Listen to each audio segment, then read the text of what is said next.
Hadi bakalım. Araba 2004 Ford F450 Super Duty. 8 silindir ve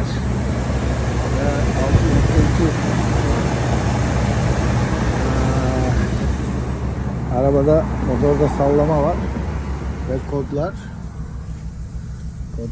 gördüğünüz gibi.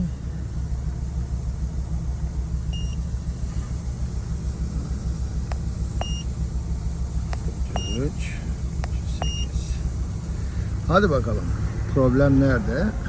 Bir beyin araştırması yapalım. Öyle 4 silindirli fındık engine'larla, motorlarla oynamak kolay.